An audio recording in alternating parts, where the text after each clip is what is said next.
Welcome to the MuseCast, where we squeeze every last drop of inspiration out of Sunday's sermon. Are you? What? Yeah.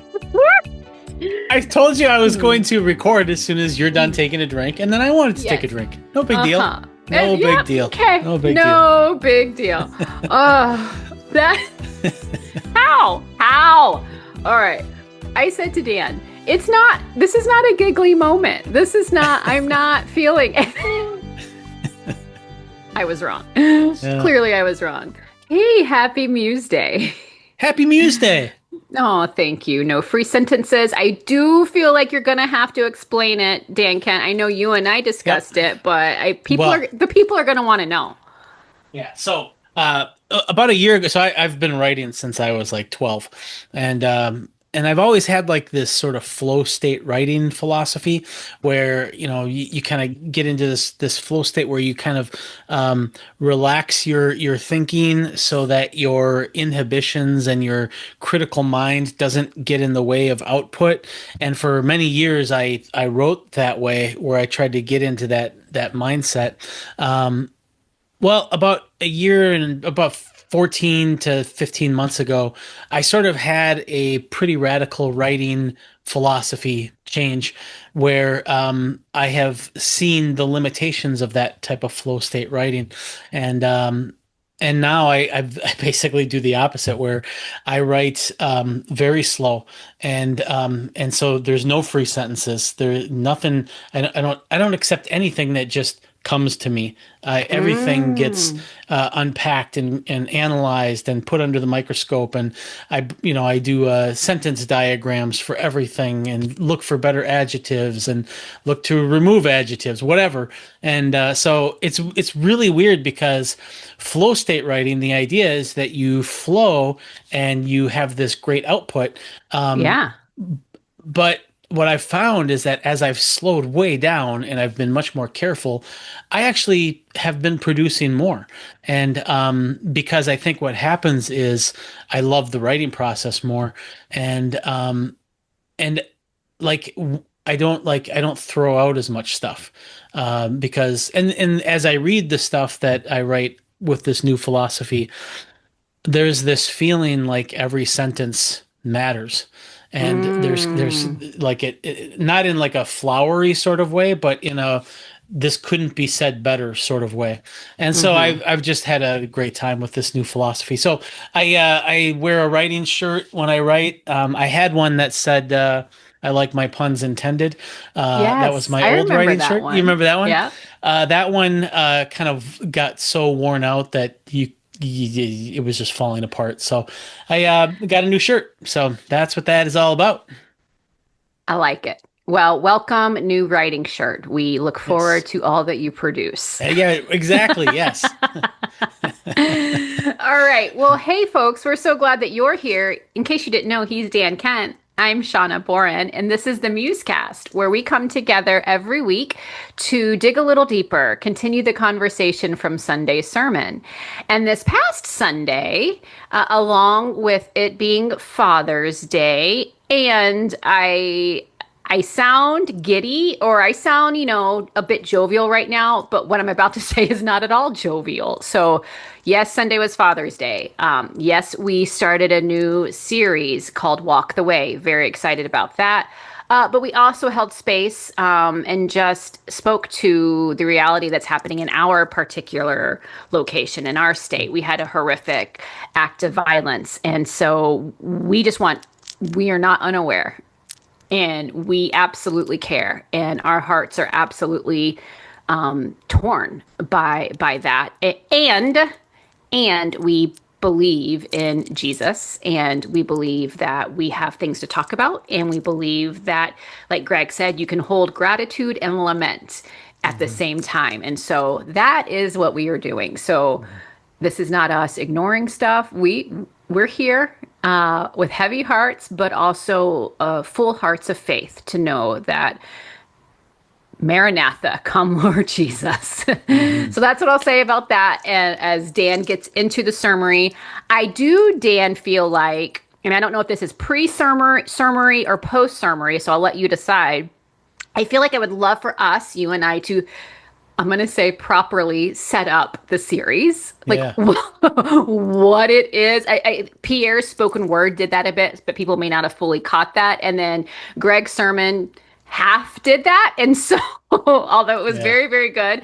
So I just kind of want us to lay out the series, what we're talking about with Walk the Way and all of that good stuff.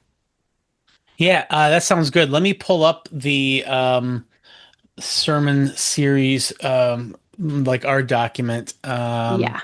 just so I can have that. Yeah. So, well, let me just say this, and I will say this if I do one of the sermons in the series, I will say this from the stage also. But I put together this series. I was the original kind of constructor of the idea. Of course, everyone takes it in different ways and stuff, but I originally got this idea from one of our workers in the I don't know what you call it, kids. I don't. How old are kids? I don't know, like the Yeah, so teens and whatever. he is on Josh. staff as a part Yes. of the children's and youth ministry. Yeah. Children's Yeah. and youth. So adolescents, children. There's so many words there. Just the little people. The Yeah. little No people. free sentences, Dan. Yeah, right. The little people. So, but Josh had this really cool skit where he was looking at the relationship between apathy and empathy, and yeah. I loved the work that he did there, and I knew that we were going to come up on another sort of discipleship series, and I thought, man, in psychology, they have one of the studies in psychology is the study of virtues, and they have like these virtue continuums, and it goes all the way back to Aristotle, I think, where he looked at the relationship of things like pride and self-degradation, and like cowardice and foolhardiness, and just like these spectrums of things, and I know that in the scriptures as well they also have, like, for every virtue that we're called to, there is a vice that we have to be aware of.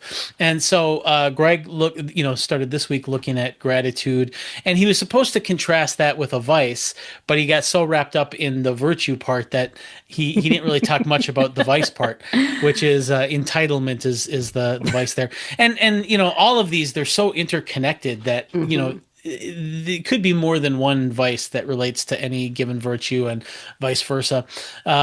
And then there's like contentment versus like contentment with yourself versus envy and jealousy for others. Another one is empathy and apathy. They're kind of two sides of a coin there. And so that's kind of what we thought is like, and there's a bunch more, and we're going to do at least 6 of them in this series. And what's really cool about that is it turns like the pursuit of Christ-likeness into this sort of feedback system where if you are struggling with a vice, as you understand the continuum, as you understand how it relates to the virtue, it helps you get out of that vice. It helps you to change your focus on, well, this is the direction I should be going. And so I think it's going to be a really, really great series. And Greg, I thought, just kicked it off so well. Absolutely. Yeah, he kicked it off really well. Didn't quite get to the vice. I get it though. I mean, there were hints of it sprinkled in there, but what I really love about this series, like you said, Walk the Way, is it's another, let's just call it a discipleship series. Like we did Wholehearted a few series back. And it's really important, like as we are striving to walk the way, there are things that we want to lean into. There are things that we want to embody and we want to grow in. And that typically means that we're going to have to let go of, walk away from, and like you said, beware of certain vices. And so I love the practicality of it. I love the usefulness of it. And I just love the fact that we're saying, hey, walk this way and not that way. So anyway, I was really proud of Greg. I was really so proud proud of him. of him. He did not so proud sing of him. even once. He did. Not You once. almost did. You almost did. Greg did not. I caught myself. I took a moment. But yeah, so I think that's just a good framework for people to know if they Yeah. didn't quite get all of that. And so as we head into your summary now, I feel like Mhm. we're ready, is what I'm trying to Yeah. say, Dan. We're ready. Yeah, good. Well, yeah. So the way of gratitude is the first sermon to kick it off, and I think it is a good starting point. And one of the things as I did like the notes. So what we do when we do a series, a little behind the scenes kind of information here. When we do a series, we have someone will construct an outline and put each week of the series, and have a bunch of just resources that whoever does that week's sermon can use to sort of put together or to at least stimulate thought on their sermon. And one of the notes I put in every week, except for the first week, is for the practical takeaway. There's just ideas for practical takeaways, and I specified that you cannot say gratitude because it's like this thing that there's always this temptation. Well, we need to be grateful. Well, yeah, that's true, but we need to push beyond that, because gratitude is like one thing, and it's a foundational thing, but it's not the only thing. But it is very foundational. So I think starting the series with this was a good move. Greg starts off by talking about this idea of the way, and it comes from Jesus when he says that I am the way, the truth, and the life. And then what you find is the early Christians in the Acts community, they referred to themselves as the people of the way. That is, the people who are pursuing the way, the truth, and the life.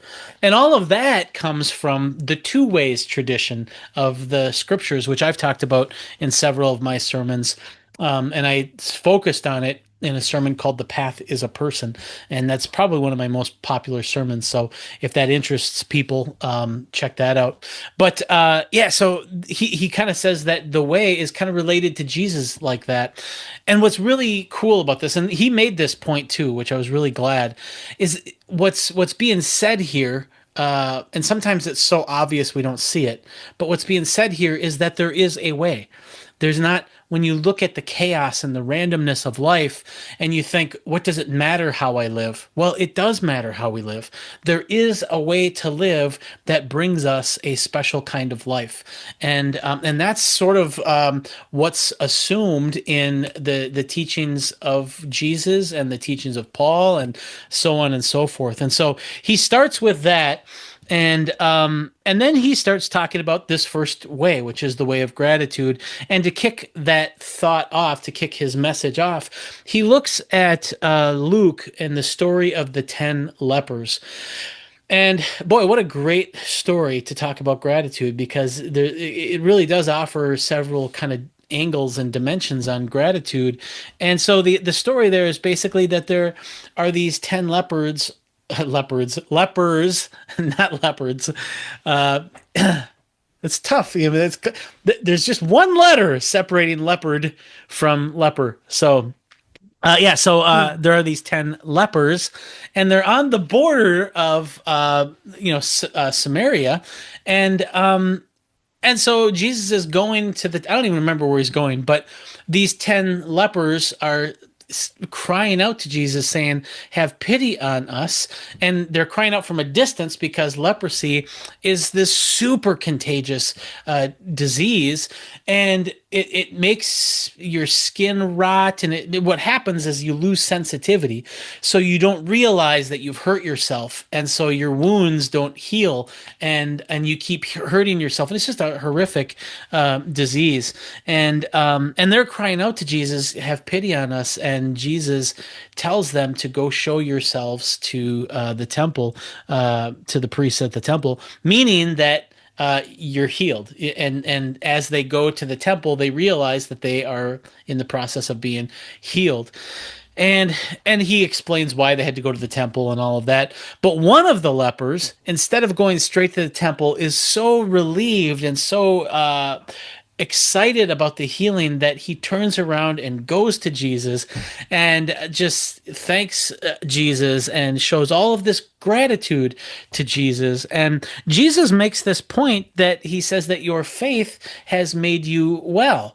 Now, all of the lepers were made well. I mean, in one sense, but he uses a different word here when he says made well, because one word is cleansed, and that's what they all were. They were cleansed. And the idea is that if you had a contagious skin disease, you were unclean.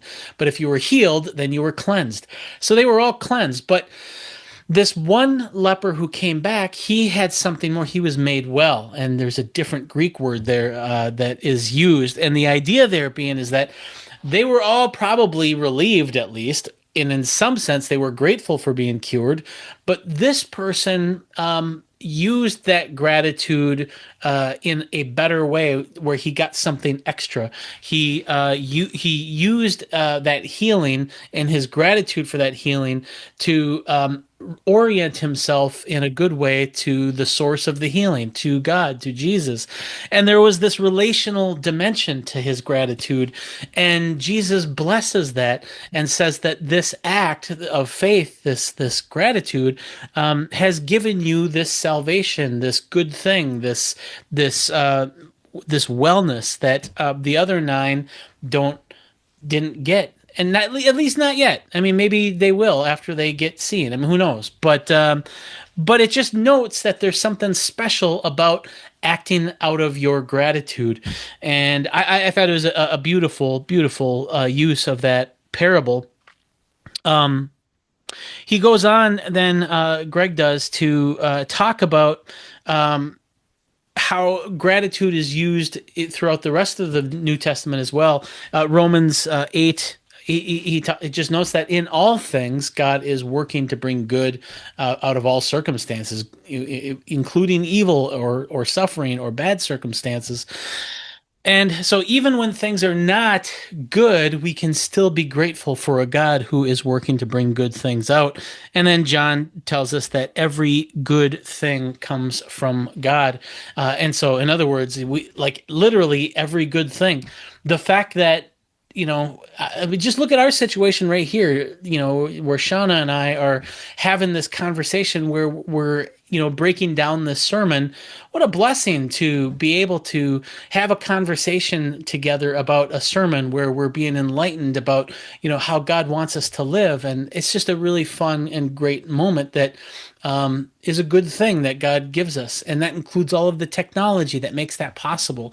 It includes all of the human abilities that Shawna and I have to, think through a thought and then communicate it, and to be able to hear each other's communication. And all of those things are good things that come from God. Some of those things not everybody has. Some of those people lack certain things that many people don't. Some people don't have the ability to hear, for instance, and or some people don't have the ability to process mentally abstract content like a sermon.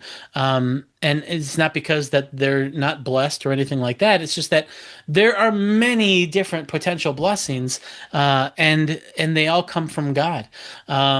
And so with that, Greg transitions to talking about creating a habit of gratitude and growing and living more out of that gratitude. And he uses his dad as this just beautiful example of what that might look like.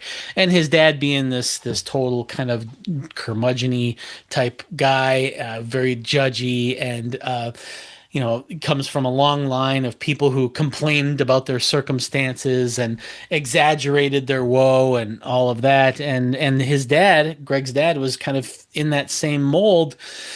And then when he turned 74, I think he found Jesus, and he started to change. He started to transform into a less curmudgeon-y person. And even to the extent when, after he was saved, all of a sudden his life started falling apart. He found Jesus. He gave his life to Jesus. Things got worse, like really bad. He started having strokes, and he started losing all of these abilities. He became sort of like immobile. He couldn't move for himself, and he became incontinent, which means he didn't have control over his bowels, and he had a hard time hearing and seeing, and but at the very end of this long, sort of terrible kind of process of falling apart, he had this really radical gratitude at the very end, even in the midst of all of that. And it was just a really beautiful example of the power of God and the power of recognizing the good that we have, even in the midst of all of the bad. And it was just a really great example. That is my summary. What'd you think of the sermon? Thank you, Dan. Good job. I had to had to unmute. Searching for that button. I am really glad, like I said, that we are taking a little revelation break. I appreciate revelation, but I am really thankful for Walk the Way and the things that we are going to be looking at, these virtues versus vices. And I really do think, and it's true, like on every week there was a notation, not gratitude, because this is the perfect way to start it out, kind of like this, the foundational thing. And I think from just my own devotion time and studies and walk with the Lord, coupled with what Greg shared with us, I think gratitude is so essential because there is going to be so much that would cause us to look at our circumstances, to look at the situations around us, the people, and go, I don't see God anywhere, but to recognize God's presence through and in it all, and express the gratitude for the goodness that we do see, I just think is really vital. So I thought it was a great way to kick off the sermon. And one of the things I loved about the story from Luke that he told about Jesus encountering the lepers, see, lepers, is Show that off. Jesus always, now this wasn't his heart, but for me, I just love it that he always kind of gets a little dig in there to his audience, right? He's like, lepers healed, going and following the law to go present themselves to the priest, but one came back actually to express gratitude, and that leper's life was forever changed. And oh, by the way, it was a Samaritan. So take that. I just thought it was perfect and beautiful, and it's just Jesus is he's just so cool to me. And but in that, Greg did say so many times, you guys, we have our own thoughts and perceptions of people and situations, and we have our own blind spots. And sometimes Jesus is like, oh, and hey, by the way, this is that one that you think is less than and to be demeaned and blah blah blah. So check yourself. And I just love it. I think it's great. I think it's very apropos. And I think it's a good reminder for me. Like, I can assume things, but no, I need to check myself to see where my blind spots are there. Anyway, that was just a little aside point, but I love, yeah, using the lepers as a way to illustrate the gratitude thing. And then just throughout the New Testament, the opportunities that we have to express gratitude and recognize the goodness in our lives that does come from God. And I appreciated him talking about the way, like what that means, the historical background and context to that I thought was important. Because in all honesty, I'm going to say something that might get me in trouble here. But in all honesty, I struggle sometimes with the label Christian because I feel like it's almost like a bombshell term. Like, you don't quite know what people mean when they say it, and you don't quite know what people hear and think when you say it to them about yourself. I feel like it's kind of gotten a bit muddied. And so I think it's kind of cool to be referred to as those who walk in the way. But anyway, that's just a little Shawna thing that I'm working through. I'm confessing to everyone. I really appreciated it and thought it was really, really good. Yeah, totally. And I think that there's real value there in always finding, like, always rethinking, like, what is it that I am here? What, a child of God, a disciple of Jesus, a Christian, Mm-hmm. I'm part of the way. And the fact is that the way people are, you got a bunch of people who kind of say, "Oh, Christianity. I'm a Christian. I'm a Christian. I'm a Christian," and then it's sort of the meaning of it sort of loses its distinctness. But that happens also. Like okay, well, let's talk about the way. That we're part of Right. the way. That's what we are. Well, then that starts to get muddy and indistinct too. Yeah. In fact, in the '60s, that was a big move in the '60s to Yeah. refer to themselves as the way, and that got muddy too. And so then people went back to the basics. Back to the Yes. Christianity and all of that. So it's a constant struggle. It I is. think so. It is. It truly is. And so that's why I'm thankful that we got a little Mhm. bit of historical context for Yeah, that from the history of the early church in Acts. So yeah. anyway, I'm thankful. I'm expressing gratitude not only for the sermon and for Greg. You know me, I love when he gets vulnerable and real. Mhm. And I just thought it was a really poignant story about his dad and just how and you shared again in your summary, just the man comes to Jesus after just, long, lengthy back and forth dialogue with Greg, which is so cool. And by the way, if you've never read Letters from a Skeptic, read it. It's so Yeah, good. Listen to the new audiobook version if you like. yeah.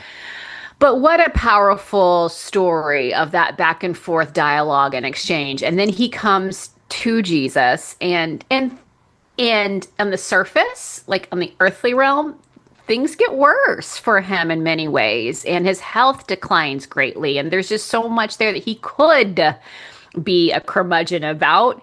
And yet he sees the goodness of God. And I'm not going to repeat what he said because it was his dad's quote, but Yeah. it was just, yeah, I just thought that was just beautiful just to see the goodness of God in the midst of all the things that we would say are a struggle. And so I just thought that was really cool. And one of Greg's key points with telling that story, but also sharing some of those verses from the New Testament, was that every good thing comes from God and that God is working in all things. Doesn't cause the stuff necessarily, but he can work in it to bring about Mhm. some sort of good. And I just think that's always a great reminder. And to that point, we got in a really good question that I'm going to sit back, Dan, and let you Oh, good. Yeah, how about I ask the question and yeah. then you can take it from there and It, you it sounds like you it can sounds like I respond. should probably put on my thinking mustache. That's what I think. That's for this. Whew. Oh goodness. But I think this question is real, and I think many people maybe would ask that, and so I'm gonna, yeah, okay. So, in regards to what we were saying about every good thing coming from God, and Greg sharing that as well, and God is working in all things, and he did mention, your ability to see and to hear, just like the things that we maybe take for granted, a lot of our cognitive abilities and stuff that we're able to do.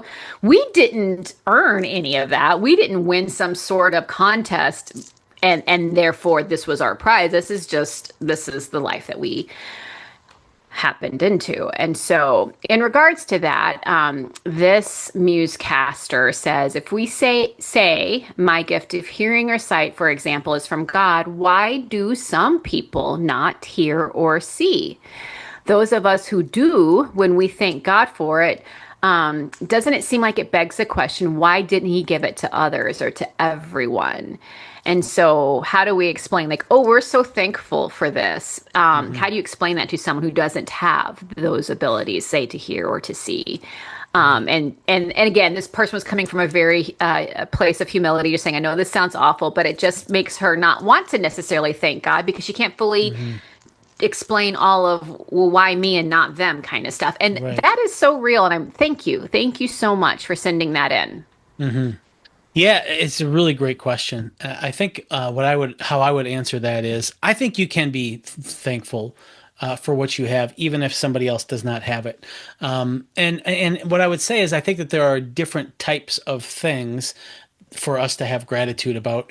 I think that when God created Adam and Eve, when He created humanity, just reading the text on its own merits. I'm not saying that it's historically real or anything like that, but we do believe that God created people, and I think that part of that was that, well, He wanted to give us the ability to communicate with one another, because if we were just like glowing orbs, how would we interact? Well, we need at least, a hand to wave or something. And well, then the other person needs some way of receiving the fact that the person waved a hand. So they need a receptacle to perceive that. And so I think God gave us all of these, eyes and a hand and a mouth and ears and a nose and all of these kind of senses so that we can interact with His creation.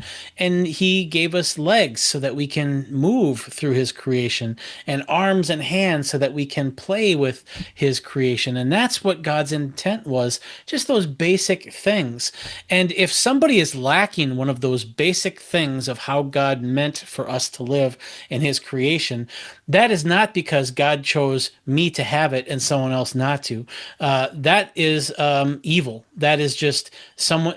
The thief has stolen that. The thief comes to steal, kill, and destroy. And so the fact that somebody else doesn't have it, that doesn't mean that I shouldn't be grateful for what I have. And a person who doesn't have what I have, they still have other things that they can be thankful for. And most of the people that I've known who have, been missing a limb or have lost the ability to walk, they are grateful for the things that they do have. And a lot of times you end up being more grateful for the things that you have left, because you use those to compensate for the thing that you're lacking. And so, yeah, and that's the other thing, the people that I've known who have been missing some of those things, they know that they are the victim of evil, and when they see somebody who has what they don't have, there's not like bitterness there. They're like, yeah, use the thing that I don't have and enjoy it and be grateful for it, of course. And so that's my experience, and that's stuff of just what it means to be a person. It's just those basic things that God gave us. Some people, He goes and gives them an extra gift. And that is something that not everybody was intended to have, the gift of teaching or the gift of singing or whatever. And those are, you're going to be grateful for that in a different way, because God did give that to you for you to use in your life. And you can be thankful for that and show your gratitude. And part of showing your gratitude is using that to glorify God. That's how I would kind of make those distinctions. There are basic human stuff that if it's not that God picks and chooses who gets those things. Everyone was meant to have those. And if you don't have that, that's because the thief has come, and he has come to steal, kill, and destroy. And those things will be redeemed. Other things are not meant for everyone, and God gives special gifts to people, and that doesn't make those people more special. It just gives them a different opportunity, gives a variety of opportunities to God's people. That's how I would answer that. It's a really great question, and I appreciate you for sending that in. Yeah, thank you for sending in the question, and thank you, Dan, for addressing it. I think the only thing I would add is the way I look at this stuff. Like, literally, I wrote down John 10:10, Oh, and that's good. what you were quoting. The Yeah. thief comes to steal, kill, and destroy. Right. Like, we unfortunately are not full partakers in everything that God has designed and has in store for us, because there is a real enemy. And the way I look at this situation is the way who I am, how I was born. I have certain things and I don't have other things, and most of it I had nothing to do with. And so in whatever state I am, I have learned to be thankful to God. Now, because I also know that we are in a fallen world and there is warfare and there is an enemy, I know there are things that have maybe been meant for me that have been delayed or denied. And I can't really do much about that. And this isn't, what I'm saying right now is not in particular to like eyesight or hearing. I'm just saying in my life in general.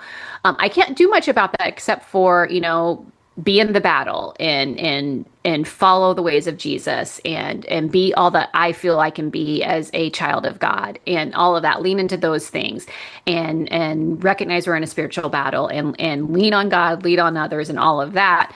But what I have experienced and what I do have and what I do see and what I do go through, I just remember to be thankful and to have that gratitude because it's so very important. And so I didn't have much to do with how I was born or where I was born or when I was born or any of that. But now that this life is mine, I want it to be a life that emulates Jesus as best as it can. And the key to that is being thankful and grateful. Me being thankful and grateful for stuff I had nothing to do with is in no way demeaning someone else who doesn't have those said things. They are blessed in ways that I will never know. And that's the beauty of God still showing up in things that He didn't intend and making good out of bad. God has this way of just showing up in beautiful, unexpected ways. And I think that one of the main points is to recognize that, to look for that, to see that, and to acknowledge that in any way that we can. Yeah. Yeah, that's great. That's really well said. I think too, like just that recognizing that, there are, in this fallen world, God has this intent, but then things are not the way that God wants them to be. And so we're all the victims of chance and luck. And, you could have, even the fact that, you might have everything working perfectly, but you might be born into a country that is in civil war or something, and it's like that some of that is just luck. And the fact that we live in a fallen world where that's even possible is again the result of John 10:10, like you said. And I'm glad that you were thinking that too, because you never know when you answer these questions. It's like, am I out on a limb here? And I was glad that I was not the only one thinking that. So Yeah. good thoughts. Good thoughts. Awesome. Well, before we move into nugget time and close out the show, Dan, this is not fair to you, so I'm just going to apologize ahead of time. All right. But I do want to say, we did say at the front end of the show that the series is kind of like virtues versus vices. And we really leaned into, for this first sermon, heavy on the virtue of gratitude, not so much on the vice. So could you just let folks know maybe what that was? What is the thing that they need to be aware of as we are pursuing having a heart of gratitude? Yeah. I think the vice there is entitlement. That's and there are different kind of things like entitlement that could go there, but that's how I view it. Because when you're grateful, you recognize the gift and you recognize that this was given to you, and so immediately gratitude becomes this interpersonal experience where now I am oriented to the person who gave this to me, who is God. Entitlement is the opposite, where this wasn't this is somehow mine. I am entitled to this. I should have this. And in a weird sense, going back to what I said earlier, because God made us to be humans, we are in a sense entitled to have eyesight, and the fact that if someone doesn't have eyesight, that is an evil that they don't. But there is a way of seeing those things that is that, how would you say it, that neglects the gift giver. There's a way of seeing the blessings in life without acknowledging that they came from someplace. And what happens then, and this is, the danger that I think Jesus is pointing out with the 10 lepers, the 9 who just went on to the temple, is that they missed out on putting their good fortune, their good experience, their blessing. They missed out on putting that in the right context. That they could have, instead of just been relieved that they were healed. Well, of course they were relieved, and in a weird sense, they're also grateful, but not necessarily grateful in the sense that they recognize that this was given to them because God loves them and God cares for them, and all of those interpersonal things. at the point of Jesus's parable, it wasn't clear that they recognized any of that stuff. And what happens is, especially in our culture, gratitude is a popular sort of self-help type thing right now. I mean, I've seen it on Oprah, I've seen it on all these different talk shows, and it's like if you have gratitude without a giver, then all you really have is luck. All you really have is relief, and you really need a source of that blessing in order for it to be real gratitude. And so that's why I think it's really important. And if you don't have that interpersonal, that source, that foundation of the blessing, it's really easy to just assume I somehow deserve this, or this is somehow related to me, not to God. And and it just changes your whole orientation. And I wish we had more time to talk more about entitlement. And I didn't really do a lot of prep, but I did talk about entitlement in Confident Humility, and how it really does, entitlement, it really does, it turns it turns life into a personal attack, because if I'm entitled to this, then everything that I don't get is a personal sort of attack on me. And that's all I'll say about that. I'll refer people to Confident Humility and other sources to look more at that. But that's what I would say. Yeah, I love it. Thank you for sharing that. I just think it's Yeah. helpful. And we may hear more about it later on. So that's a-okay. Yeah. All right, you guys. It's time, Dan Kent. Is it Do you have time your for is it time for nugget time? Yeah, it's nugget time. We Nugget we really cam. we really need some music there. We But do. We uh, do. We need to work on that. yeah. Because that would be lovely. So nugget time.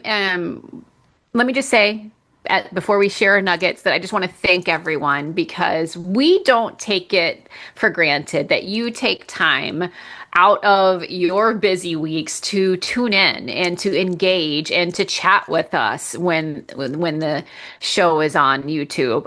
We're really thankful for that, and Yeah. yeah. So I want to say thank you. It is Yeah. definitely a bright spot in a world that is a little ugh. So we are very, very thankful. Thank you. Thank you. Yeah. That sounds good. Well, hey, listen, I chose last week who gets to go first, so I will leave it to you this week to choose. I'll go because I really just have one thing on my brain in regards to this, and then I'm going to trust that you are going to like just tie it all nicely together, put the sweet little bow on it, and it'll be the Uh, perfect way to end the show. No uh-oh. pressure. Uh-oh. Oh, yeah. I've been reflecting on the verse that Greg shared that he admitted that he struggles with, because I am going to go so far as to say I don't like the verse at all. I don't like it. It is, and not only do I not like it, when I was in Bible college, there was the worship team. They would write a lot of their own songs for worship, and they wrote a song called "Count It All Joy" and to this little reggae beat, and it was delightful and lovely. But I don't like it because it is really difficult for me to live up to. Count Mm, it all joy when you experience all of these things that are listed in the verse, and just life in general. And so so I say that to say I am always challenged by it. And what I am discovering is that this verse, now you guys know I love the scripture, don't like come at me and be like, oh my god, she hates the scripture. No, I'm just saying this scripture is a challenge for me. So but what I have learned is to count it all joy. I may not be in a place where I can say, oh, thank you for this struggle. I count it all joy. Thank you for this trial. I count it all joy. It's glorious. I am not there. Don't know if I will ever be there on this side of heaven. However, what I have been able to grow in is to say, Jesus, I see this ugliness. I am experiencing this ugliness. I am experiencing this trial, this temptation, what have you. show me you in the midst of it. Show Mm, me, like, be my beacon, be my guiding light. So then I can try to navigate toward that. And it is a way through mm, for me. And I'm always, when I'm in that space of thinking about that, like, count it all joy. Well, for me, the joy is the person of Jesus. And so that's what I look for. Show me that you are here. Show me that you are with me. And many times that looks like, um, recognizing that Jesus is there, and Jesus is weeping when we weep. He is hurt when we are hurting, because he cares about the things that we are experiencing. And even that brings comfort, and that yeah. does bring this joy that is beyond understanding. It is a peace that I can't fully explain. It doesn't mean that everything has disappeared. It just means I see the light, and that light is Jesus. And then I just try to move toward that. And I'll end by saying it always reminds me of that Fred Rogers, Mr. Rogers story, when he talks about when he was a little boy and he would see all these horrible things and he would just be like, oh, it's so bad. And his mom would tell him, look for the helpers.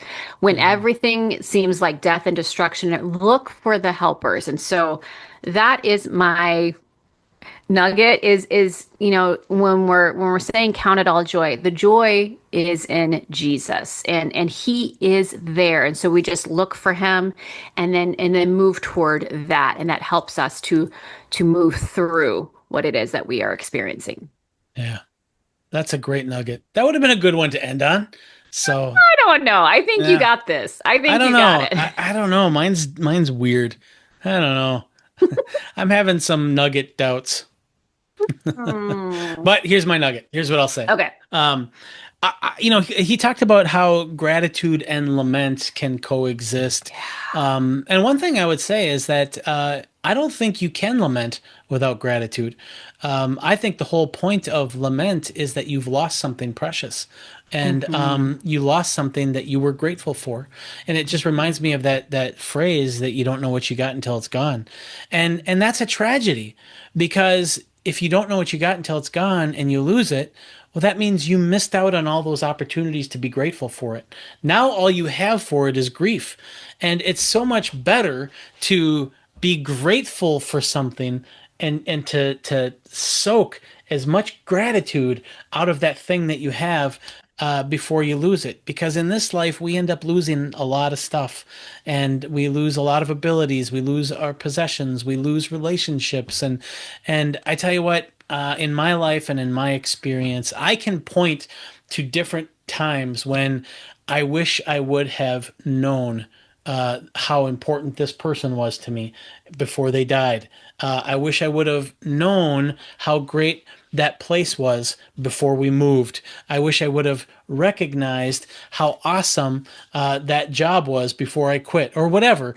And what you experience there is you experience your missed opportunity to be grateful and to really take into appreciate that thing. And I kind of the biggest growths in my life have come from that recognition where I missed an opportunity to have gratitude and to express my love or appreciation for something, and then I lost it. And so the next time when I had that type of thing, I knew to express my gratitude. I knew to say, I love you. I knew to say, this is good, and to be grateful for it. And so that's I guess my nugget is to just recognize that there when you lament, that's because of something that you were grateful for, and to look Hmm. for more things like that in your life, and to tap into, definitely lament and definitely grieve, but don't just grieve and don't just lament. Also rest on all of the blessings that you still have to be grateful for. And the last thing I'll say is again, this is where I love reading stories of people who are, like the early Black church and Holocaust survivors, and how did they survive these concentration camps. And so much of it was they had lost so much, and yet they still found things to be grateful for. And if they can find things to be grateful for, then certainly I can. And so that is my nugget. It's sort of loosey goosey, but I'm going with it. Hey, we had more of a free flow nugget session today, That's and great. that's good. That's Yeah. a-okay. The Yeah. bow has been placed. All right. All right, you guys, thank you so much for tuning in. And like I said earlier, for engaging and chatting with us. Thank you for your questions, comments. And if you have more of those that you'd like to send in, you can do so. Yep. Musecast at whchurch.org. Have a wonderful week, and we will see you next time. That's right.